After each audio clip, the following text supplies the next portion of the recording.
So ito mga boss, kinakalas na nga natin yung crankshaft sensor ng Kia Rio na 2015.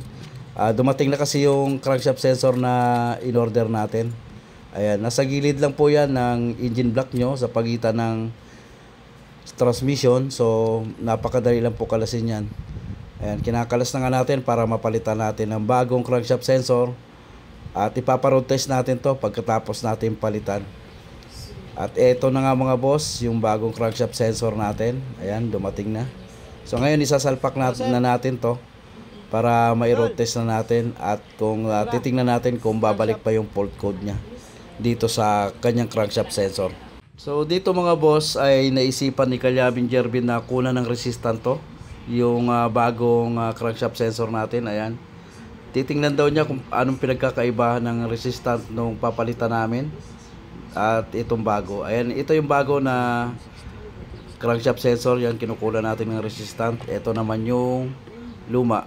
So titingnan natin kung anong pagkakaiba. Ayan yung resistant ng luma natin. So pasensya na, malabo lang yung salamin ng multitester. Ayan, kung makikita nyo naman magkaiba po ng resistant yung bago natin at saka yung luma. Ayan, so inulit-ulit pa nga ni Calyabing Jervin dito. Ito naman brand new na naman. Ito yung resistant ng brand new natin. Yan, so iba nga ang resistant nito mga boss kumpara dito sa lumang crankshaft sensor. Ayan, so ngayon ikakabit na yan para magkaalaman na dito sa ating Kia Rio kung hindi na mamamalya pagka uminit na. So paparoad test natin ng matagal-tagal ito bago natin pauwiin sila bossing.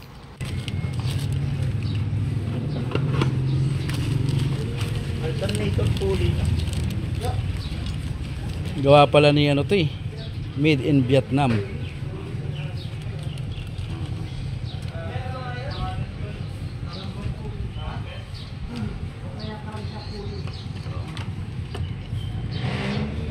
For sale, for sale within Korea only.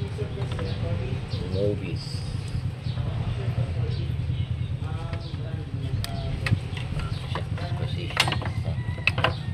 Parehas ng Hyundai, no? Parehas lang yan. Parehas din, ano? Isa lang makina ginamit niyan boss. So ayan, balik ulit tayo sa ilalim para maikabit tong ating brand new crankshaft sensor. Ayan na mga bossing, hinihigpitan na lang natin to. Mamaya-maya i-start na natin. So bago natin na iparoad test itong Kia Rio natin, scanning muna tayo at i-erase natin yung code na bumalik dito dahil sa crankshaft sensor. Eto na, at binabalik na natin yung battery. So i-start na natin to. RPM nito.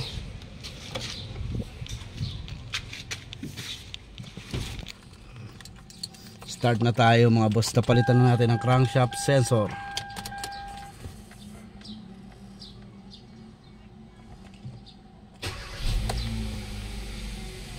Gumana ka agad, boss.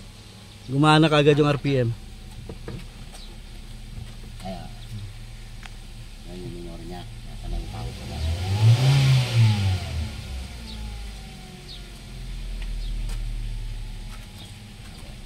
Yan, gumana agad. Dati pag malamig ayaw gumana yan, di ba? Nagmamalpang, minsan gagana. Minsan ayaw. Isa pang ang start.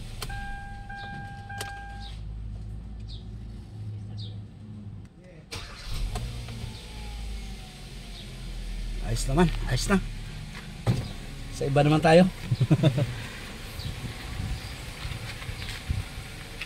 Ayos na. Ito na sa ADAS. Yan, pagkatapos nga natin isalpak yung bagong crankshaft sensor, kailangan nating mag-reset dahil doon sa code nung lumang crankshaft sensor niya. So dito natin makikita mga bossing pag nasalpak natin yung bago at bumalik pa rin yung, kung babalik pa rin yung code ng crankshaft sensor. Ayan, clear codes na natin to mga bossing para malaman natin kung wala na talagang problema yung ginawa natin ngayon. So ipaparoad test natin ng matagal-tagal to, tapos scan ulit natin pag balik nila galing road test.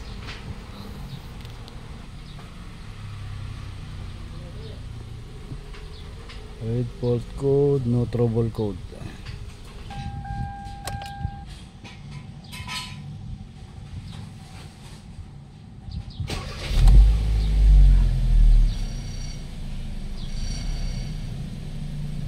Dito ginawa ko, ini-start ko lang yung makina natin, tapos scan ulit ako.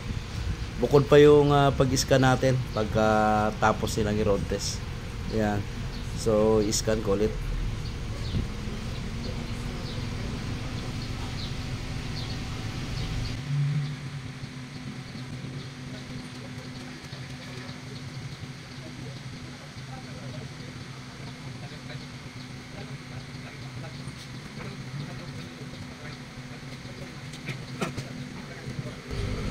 Scan ulit. Ngayon road test nyo ulit to, no? Patagalin yung road test, tapos scan ulit natin kung babalik yung code. Yan, normal siya, no? No trouble code. So ano nyo muna to, road test, tapos scan natin ulit pagbalik mo.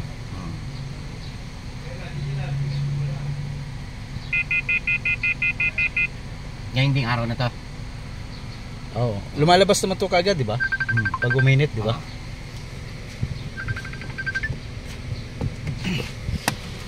Pa-road test muna natin doon.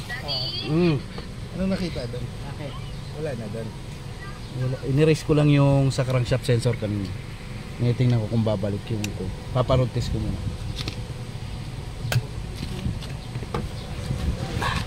Palit natin yung ano.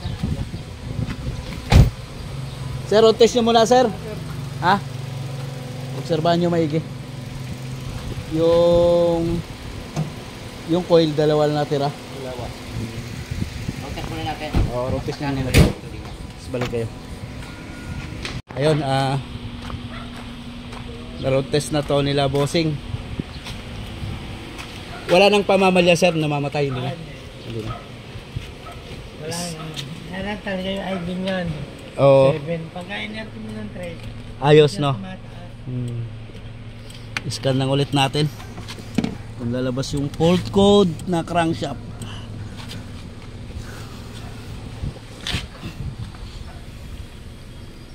Ayan, pagkatapos na nilang i-road test, sabi ko kasi sa kanila, ikot-ikot nila ng husto or i-road test nila ng matagal.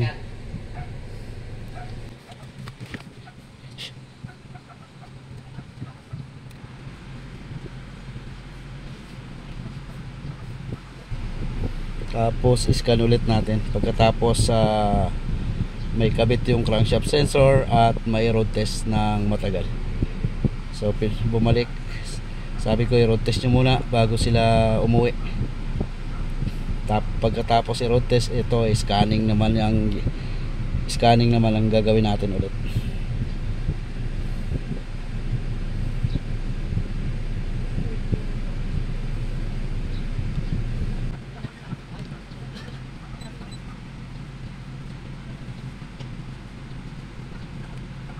Okay.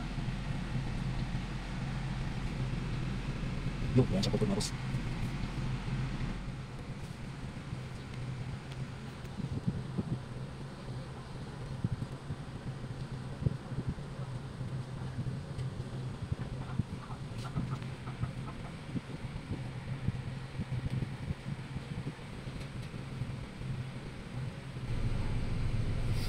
Boss! Patay! Ayos na. Ayos na. Normal na siya, no? Hindi na bumalik yung code. Okay na. Sabi ng kasama mo, Joe. Tahimik ang makina. Mahingi pa daw yung auxiliary pad.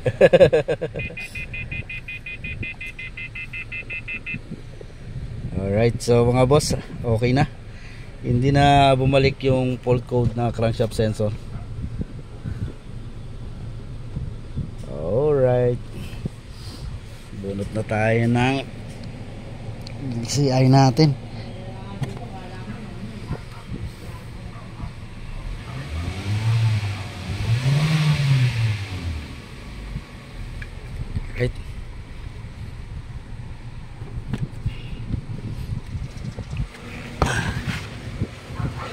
Ayos. Ayos, sir. Tahimik na tahimik yung makina eh. Oo. Yung napanood ko sa'yo, yung parang barko. Oo, yung Mazda 3. Yung mga pasok dito. Sabi ko doon, parang may bangka.